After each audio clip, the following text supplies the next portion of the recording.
Welcome everybody. Today we are going to be talking about how best to utilize the resources available at the Maryville Library for Sustainability 310 course. We're going to focus on a few main things today. Number one is going to be the main discovery database search functions that are available to you. We're going to take a brief look at some other databases that will be helpful in your research on climate change. Then lastly, we're going to take a look at the assignment rubric for your research project, as well as some basic information about peer reviewing. So to start with, for this class or really any other class at Maryville, we always recommend you begin your search at the library homepage, which is available here at maryville.edu/library. If you scroll down a little bit, first thing you'll probably see is the main search bar that you have here. This is called our discovery search function. This covers a majority, but not all of our resources available at the library, and is a great place to begin any kind of research project you've got. It works effectively the same as Google, where if you type in a phrase, be it one word or a few words, you're bound to come up with a whole bunch of books, scholarly articles, videos, magazines, you name it. You'll see at the top, there's a number of different tabs for things like full search, books, articles, journals, and media. If you're just starting off in the research process, I would recommend you just keep this on the full search tab. To show you what kind of results you get early on, let's just type in the phrase climate change. Hit enter and see what we get.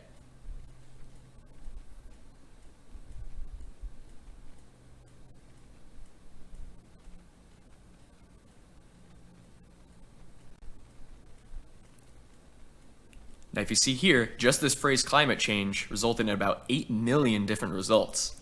Obviously, you're not going to have to look through all 8 million of those results, but what you should look for whenever you're searching in the library databases for that number is use that as a guide to tell you how broad or narrow your search terms are. If your search results are in the millions, chances are your terms might be a little bit too generic. But if you're only getting back 5 or 10 results or very few, that might mean your terms are too narrow. One way to battle against that and to make your search results more manageable is to not just use the main search bar, but instead go back to the library homepage and click on Advanced Search. Advanced Search gives you a lot more functionality in searching through the library databases in that you can tell the databases specifically what terms you want to add, combine, which ones you want to be the most important phrases or the least important. So if you see here, there are multiple search bars in the Advanced Search function, and they're connected by and, or, and not. If you'd have seen the section on the Sustainability 310 resource guide about Boolean searching, this is what databases use to combine or exclude certain terms. So just for example's sake, let's say I type in the phrase climate change here. Now if you see a few things. Number one, as I type in climate change into the advanced search function, you see a lot of synonymous terms pop up. So things like climate change or global warming, climate change or greenhouse effect or weather, climate change solutions. In the advanced search function, we type in terms. The databases will try to recommend synonymous terms that might still be related. So if you're interested in seeing what all research is out there for a particular subject, try typing in a phrase and then clicking on any one of these popular terms. It'll give you a lot more options because it will tell the database you want to find all resources that may be tangentially related to the topic of climate change. That's one option you've got. You might have seen as well that I started by typing climate change with quotations around it.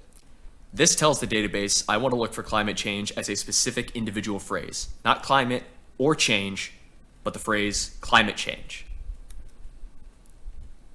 So let's click search and see what happens. If you remember before, just typing in climate change to the main search bar came up with around 8 million results.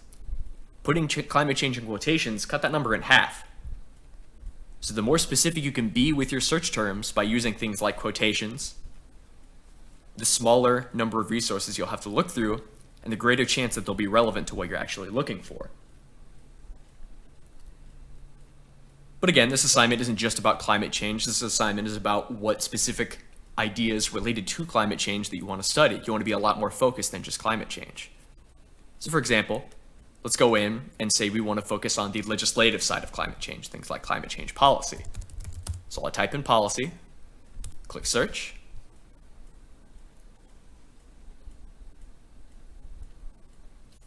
And if you see here, that cut it down by around another 3 million. So focusing even more specifically on things like policies or any subtopics related to climate change will narrow your results even further. And I see right here, it's talking about the context of climate change across the American public. It's talking about Mexican fisheries. So maybe let's say I want to focus on the international aspects of climate change, or maybe global policy.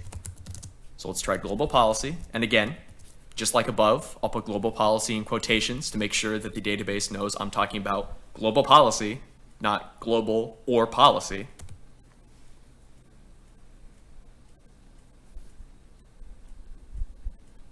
And bam, you see right here, it's cut down to around 21,000 results. So this is a sign that as you go through and are searching through the library databases, it is a lot of trial and error. Test out some search terms, see what kind of results you get. If you're not getting the kind of results you want, or you're getting far too many of them or too few, go back to the advanced search function, change up some of the words, maybe use a term that's related to climate change, put some phrases in quotation marks. There's a lot of leveraging that you can do with just the search terms that can get you a lot more focused crop of results. And if you see here, looks like we're getting a lot of academic journals, a lot of scholarly articles, which is great. This would be perfect for the kind of assignment you all are doing. Now, just from the results page here, there are a few things that you can note. Number one, if you see in the titles of some of these, or even in the subjects, all the search terms that we included are bolded here. So in this second article, you see climate is bolded, global policy is bolded, climate change is bolded here. That's how you know where exactly these articles are returning your search results from. Also, just on a glance, looking at the subjects here, you can see just what this article may be about. Yeah, we focused on climate change and global policy, but you can see here that this particular article talks about social movements, environmentalism, the European Union. So just from the results page, you can get a little bit clearer indication about what these articles are before you even click into them. One other thing that will be particularly important for your all's assignment is going to be these years here for the publication year. Because you might be dealing with a lot of scientific literature, you want to make sure that the articles and research that you're pulling from is not only relevant to your topic, but that it's the most recent. So if you're finding a lot of articles from 20, 30 years ago, that might still be good, but you'll need to double check to make sure that the information contained within them is still relevant, current, and up to date. So let's say, for example, we want to focus on this article here. What did the Turkish climate change movement learn from a global policy failure? If I click on this, there'd be a few things to highlight within these article results pages. Number one, when you're looking at trying to get all the citation information necessary, it's all right here in the results page. You'll find the authors, the journal it's coming from, publication year, volume, issue. It's all right there on this homepage. Other thing you might see are these hyperlinked subject terms and author-supplied keywords. You might have seen that on the results screen, but those will also be important for not only showing you what this article is about, but it might give you potential future search terms to test out in other searches.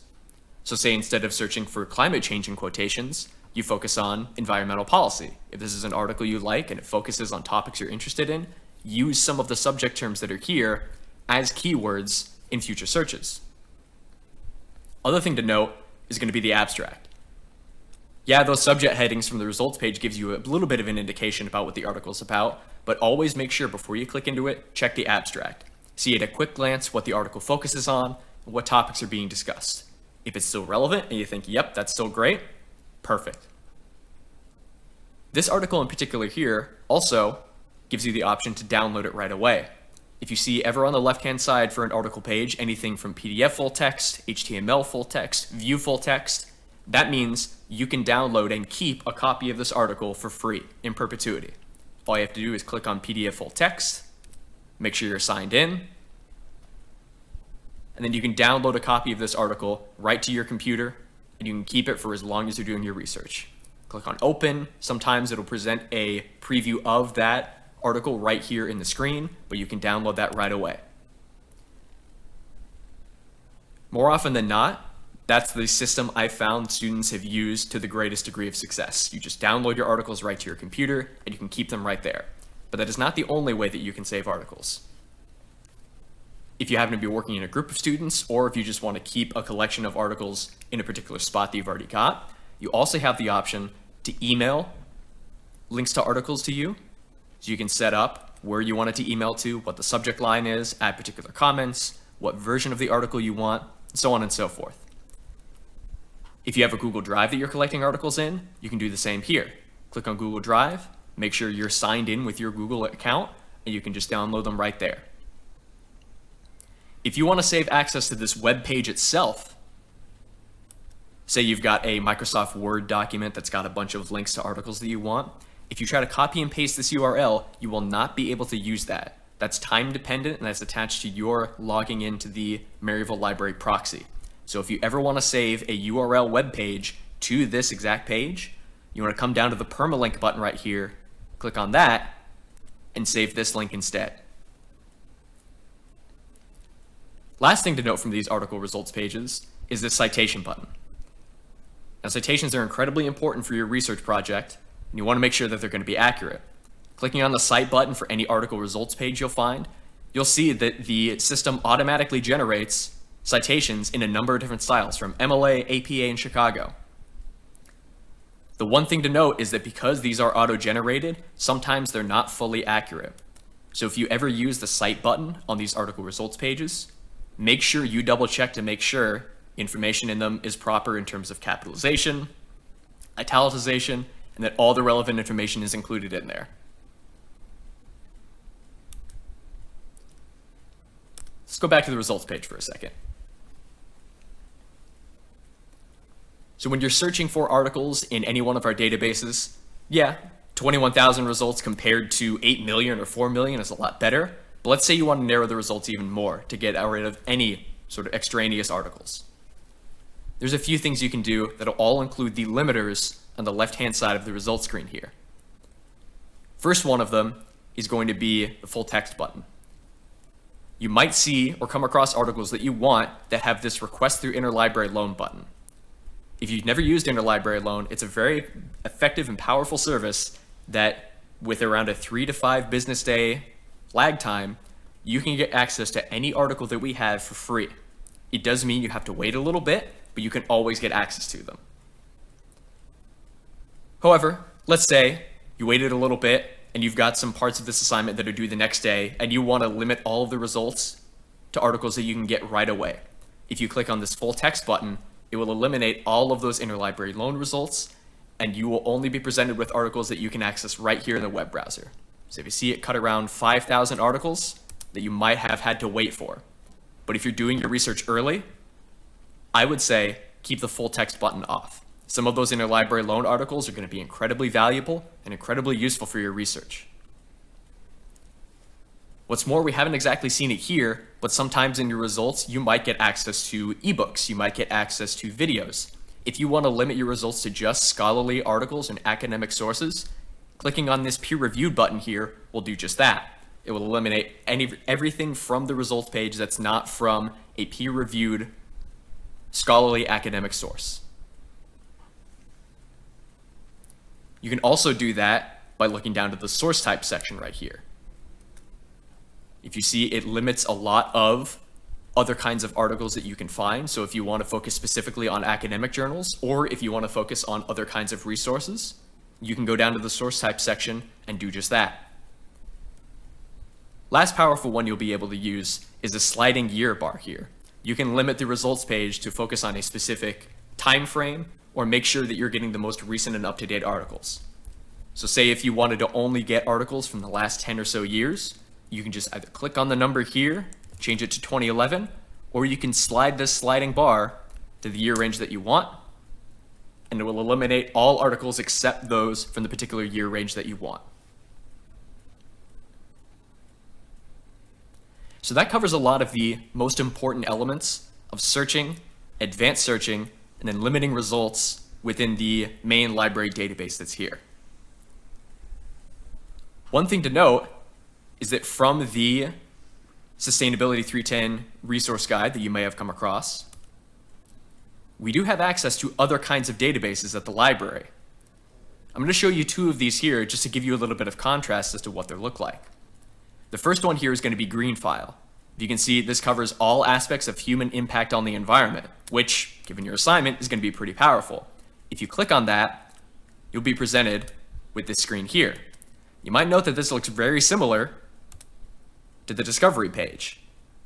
Even clicking in the advanced search function, it looks very similar to the way it's set up. Part of the reason is it's provided by the same company of EBSCOhost. However, you'll note, or you should note, that the results you find here might not be included in that discovery search bar. Going to different databases that are listed on the Sustainability 310 resource guide may come up with a lot more different, more valuable, and more useful resources than what you found previously. So if you noted before, searching for these two terms came up with around 21,000 results. Going right to Greenfile and searching just for climate change and global policy came up with 48. So using these other subject-specific databases you can find right here on the resource guide may give you even more specific results. However, not every other database looks exactly like the Discovery database or like Greenfile. For example, opposing views in context looks a lot different, but that doesn't mean it's not just useful. In particular, opposing views in context is great for topics like climate change and global warming. If you click on the Browse Issues button here, you can find it covers a lot of different topics, but the one in particular we want is global warming and climate change. It can give you a great overview of the topic. It can give you focus results leading to things like academic journals, audio files, outside websites, infographics, news. If you're still trying to figure out what topic within climate change you want to research, opposing views in context is a great place to begin. So you've gone through, let's say you've found some resources, you've used these academic databases, you've gotten ready, written a rough draft of your paper. Now it's time to move on to the peer review section. On the resource guide for this class, if you go over to the assignment information and peer reviewing section, you're going to find a link to your research paper grading rubric right here on the page. Clicking on that will give you a downloadable copy of this Word document. There are two things to note here. The first is that this is the rubric you will use when you do your peer review assignment with a classmate. So as you read through your partner's paper and are leaving comments about what they did well and what they might need to add, this will be the standard that you use. And you will go through and grade their paper based on these sections. Important thing to know is that sometimes you might find, say for the argument section of your partner's paper, they've got some elements that might make it exceed expectations and some that might make it just meet expectations. Don't worry about giving half points. Just give your partner the points that are related to the section of the grading rubric that best describes their paper. So if you believe the majority of their paper and their argument exceeds expectations as opposed to meets expectations, go ahead and give them the full 30 points. You can be a little bit more clear and detailed with what exactly exceeds expectations with the comments that you leave in the paper. Other thing to note with this is that this is the rubric that will be used to actually grade your final papers that you submit. So when it comes to writing your paper, researching your topics, and going through the peer review process, make sure you study this rubric because this will be the standard that's used when you finally submit your last copy of the assignment. When it comes to how best to conduct a peer review, on this same page, we've got a number of resources that can help you in terms of what kinds of comments to leave and what kinds of strategies to use. We've got a few videos presented right here that go over the basics of peer review, what kinds of things you should do when you're leaving comments, and then a few basic tips and guidelines. The most important thing you can do, you can always look back at this page, is that remember, you should read the entire paper first, and whatever comments you leave, make sure they are specific and constructive. The whole point of a peer review process is that you are helping your partner better themselves in their writing process and in their research, and they're doing the same for you. So the more specific you can be about what they do well in their paper and what they might need to improve on, the better you both are going to be. So that about does it to cover some major elements of your research assignment for Sustainability 310. Final things to note is that if you ever would need additional help on this assignment, be it from the research side of things or anything else, you can always email the Maryville Library at reference@maryville.edu. Available on the library homepage, we have access to a 24/7 chat service that no matter the time of day, you can log on and get some assistance in research or anything else. Or if you want some one-on-one help, you can click on this page, send me an email, or go to make an appointment with a Maryville librarian, and they'll be more than happy to sit down one-on-one with you and help with any questions you may have. Thanks, and have a great rest of your day.